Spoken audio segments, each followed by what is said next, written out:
अस्सलाम वालेकुम dear students, उम्मीद करती हूँ कि आप लोग खैरियत से होंगे। आप लोगों को आज की वीडियो में मैं सीक्वेंस डायग्राम बनाना बताऊंगी और उसके अकॉर्डिंग आपको टूल को मद्देनजर रखते हुए बताऊंगी कि हम लोगों ने इस टूल को यूज़ करके किस तरह से सीक्वेंस डायग्राम बनानी है।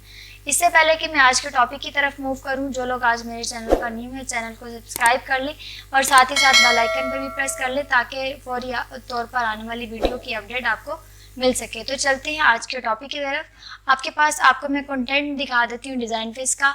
उसके अकॉर्डिंग मैंने इंट्रोडक्शन ऑफ डिज़ाइन डॉक्यूमेंट जो है वो भी आपको करना बता दिया है, एंटिटी रिलेशनशिप डायग्राम भी बनाना बता दिया है और डाटाबेस डिज़ाइन डायग्राम भी बनाना बता दिया है। सबसे पहले मैंने डाटाबेस डिज़ाइन डायग्राम बनानी इसलिए बताई क्योंकि आपके पास जो डाटाबेस डिज़ाइन डायग्राम थी वो डिपेंड करती थी एंटिटी रिलेशनशिप डायग्राम के ऊपर। तो आज की वीडियो में मैं आपको सीक्वेंस डायग्राम बनाना बताऊंगी। सीक्वेंस डायग्राम बनाने के लिए मैं यहाँ पे टूल जो है MS विजियो यूज़ करूँगी। आप विजियो 2016 मेरे पास है तो मैं वो यूज़ कर रही हूँ। आप 2013 है 19 है कोई भी वो यूज़ कर सकते हैं। फ्रंट स्क्रीन पे ही आपको UML सीक्वेंस डायग्राम का नज़र आ जाएगा। आप लोग वहाँ से भी उसकी जो फीचर्स हैं वो ले सकते हैं कैटेगरी। लेकिन ये कि अगर आपको फ्रंट स्क्रीन पे नज़र नहीं आ रहा तो आप लोग सॉफ्टवेयर के आइकन पे क्लिक करेंगे। जैसे ही सॉफ्टवेयर के आइकन पे क्लिक करेंगे तो आपको यहाँ पे UML सीक्वेंस डायग्राम का स्केच जो है वो मिल जाएगा। अब जैसे इस पर क्लिक करने के बाद आप इसको क्रिएट कर लेंगे। क्रिएट करने के बाद आपके पास ये सारे फीचर्स जो हैं वो कुछ इस तरह से शो हो रहेंगे। डिज़ाइन में जाके सबसे पहले आप इसकी ओरिएंटेशन चेंज करेंगे, लैंडस्केप कर लें। लैंडस्केप करने के बाद आप इसका कोई सा भी फॉर्मेट ले सकते हैं। मैंने यहाँ पे ये फॉर्मेट ले लिया। अब ये आपके पास सारे जो उसके फीचर्स हैं, जो उसके कंपोनेंट्स हैं डायग्राम बनाने के लिए यूज़ होने, वो आपको नज़र आ रहे हैं। तो मैं आपको यूज़ केस डायग्राम दिखाती हूँ जिसको फॉलो करके मैंने सीक्वेंस डायग्राम बनानी है। अब यहाँ पे आपके पास सबसे पहले NGO है, एडमिन है और स्पॉन्सर है। तो मैं यहाँ पे एडमिन की फंक्शनैलिटीज़ पहले परफॉर्म करवा लेती हूँ। आप लोग पहले NGO की करवा लें, स्पॉन्सर की करवा लें, आप पे डिपेंड करता है। आगे पीछे भी ये डायग्राम्स वगैरह हो सकती हैं। अब सबसे पहले यहाँ पे एक्टर की लाइफ लाइन आ जाएगी। अब यहाँ पे मैं लिखूँगी एक्टर। उसके बाद आपके पास नेक्स्ट ऑब्जेक्ट लाइफ लाइन आएगी। उसने क्या परफॉर्म करवाना है, लॉगिन करवाना है। तो यहाँ पे आपके पास लॉगिन की लाइफ लाइन आ जाएगी। उसके बाद आपके पास नेक्स्ट लाइफ लाइन आ जाएगी डाटाबेस की। अब डाटा जो है वो लॉगिन करने के बाद किस में जाएगा, डाटाबेस में ही जाएगा। तो नेक्स्ट उसकी फंक्शनैलिटी के मुताबिक डाटाबेस की लाइफ लाइन आ जाएगी। ये आपके पास ग्रीन कलर में एक्टिवेशन लाइन आ जाएगी। तो ये आपने एक्टिवेशन लाइन ड्रा कर लिया। अब आपके पास एक्टिवेशन लाइन में वो क्या करना है, उसने सबसे पहले लॉगिन करना है। लॉगिन करने के लिए आपके पास मैसेज आएगा, एक्टर से मैसेज जाएगा लॉगिन के पास। अब मैसेज क्या जाएगा, लॉगिन करने के लिए इसको क्या चीज़ रिक्वायर होती है, ID password, enter the user name and password.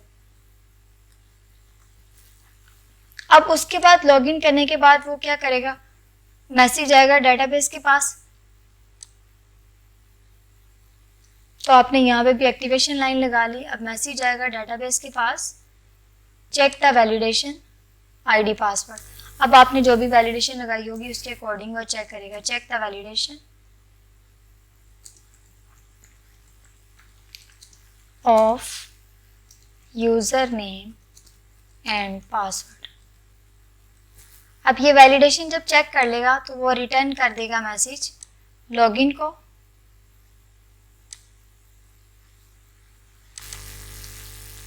Validation check successfully, check the validation.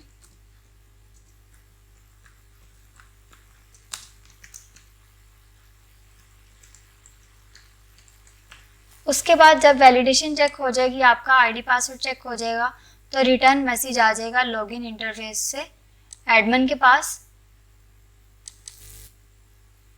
Login interface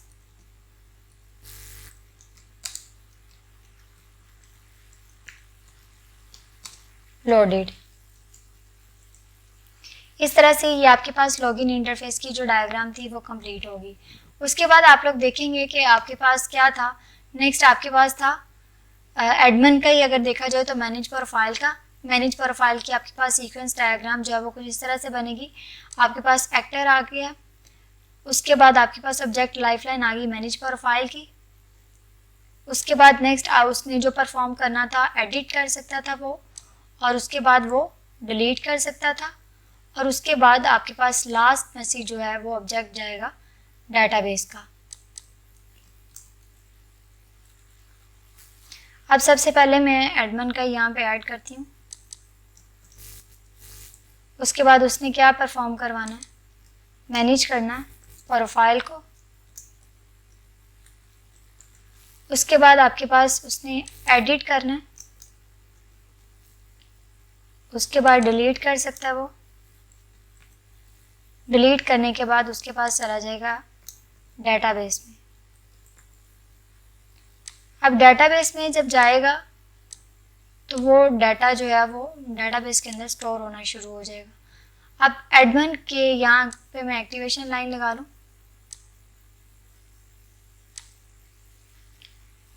अब एडमिन का सबसे पहले मैसेज जाएगा मैनेज प्रोफाइल के पास।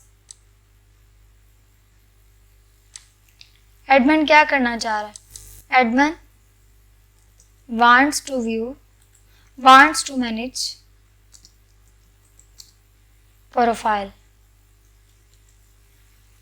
उसके बाद मैसेज जाएगा डेटाबेस के पास। वो क्या करेगा, सबसे पहले जो है वो मैनेज करेगा प्रोफाइल को। अब यहाँ पे मैसेज कुछ इस तरह से आ जाएगा, गेटिंग इन्फो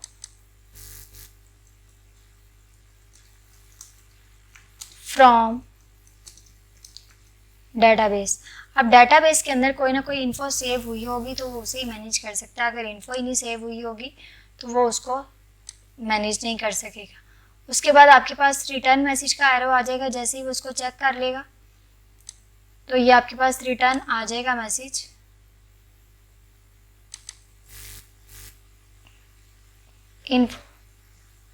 इन्फो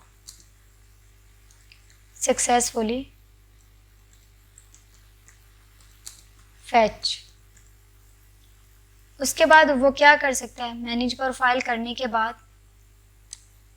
उसने एडिट करना है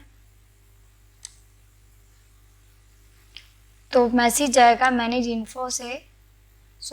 प्रोफाइल से एडिट के पास, wants to edit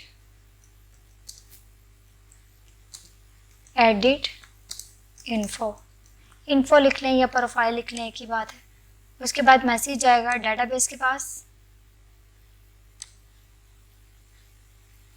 edit the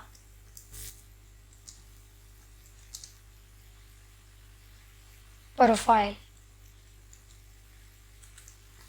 edit करने के बाद रिटर्न मैसेज आएगा। जब रिटर्न मैसेज तब जाएगा जब आप मैसेज चला जाएगा डेटाबेस के पास कि आप क्या रिटर्न करना चाह रहे हैं। अब जैसे ही यहाँ पे मैंने रिटर्न कर दिया इन्फो या प्रोफाइल लिख लें, प्रोफाइल एडिट सक्सेसफुली।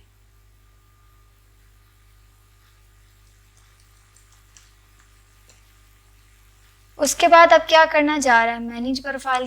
जब ये उसने इन्फो एडिट कर ली तो इन्फो एडिट करने के बाद वो अब क्या करना चाह रहा है, डिलीट करना चाह रहा है कुछ इन्फो। तो यहाँ पे आपने डिलीट वाली लाइफलाइन लगा ली तो मैसेज आएगा यहाँ से,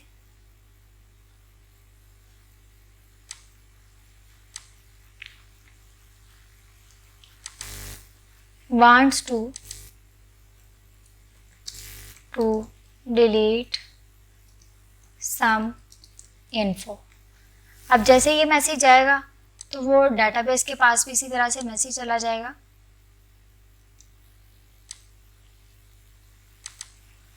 डिलीट द सेलेक्टेड इन्फो। जो भी इन्फो उसने सेलेक्ट की होगी वो डिलीट होने के लिए डेटाबेस के पास मैसेज चला जाएगा। अब यहाँ पे जो रिटर्न मैसेज जाएगा वो डिलीट सेलेक्टेड इन्फो के बाद आपके पास जाएगा मैनेज प्रोफाइल के पास कि selected info will be deleted successfully. अब इन्फो जैसे ही वो हो जाएगी अब जो उसने ऑपरेशंस परफॉर्म करवाने थे वो सारे हो गए। मैनेज प्रोफाइल के बाद उसने एडिट भी करवा लिया, डिलीट भी करवा लिया।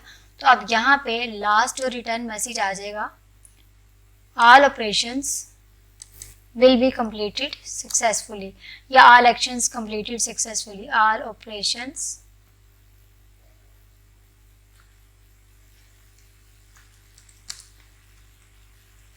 completed successfully।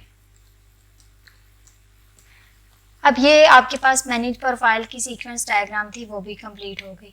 अब आपको मैं यूज़ केस डायग्राम दिखाती हूँ। इसके अकॉर्डिंग आपके पास आपने मैनेज एनजीओ का भी इसी तरह से बना लेना है, मैनेज स्पॉन्सर का भी इसी तरह से बना लेना है। उसके बाद आपके पास व्यू स्पॉन्सर फंड्स है, तो वो आपके पास सबसे पहले एडमिन की लाइफ लाइन आएगी। उसके बाद व्यू स्पॉन्सर, अब पहले जो है वो आपके पास लिस्ट आएगी स्पॉन्सर की, व्यू स्पॉन्सर फंड्स आएंगे, उसके आपके पास सब्जेक्ट लाइफ लाइन आएगी। उसके बाद फिर डाटाबेस में डाटा जाएगा। तो इस तरह से आपके पास जितनी आपके यूज़ केसेस हैं उसके अकॉर्डिंग आप लोगों ने सीक्वेंस डायग्राम बना लेनी है। फिर भी उससे रिलेटेड आपकी कोई भी क्यूरी हो, कोई भी क्वेश्चन हो, तो आप लोग मुझसे कमेंट सेक्शन में पूछ सकते हैं। Thank you so much and Allah हाफिज़।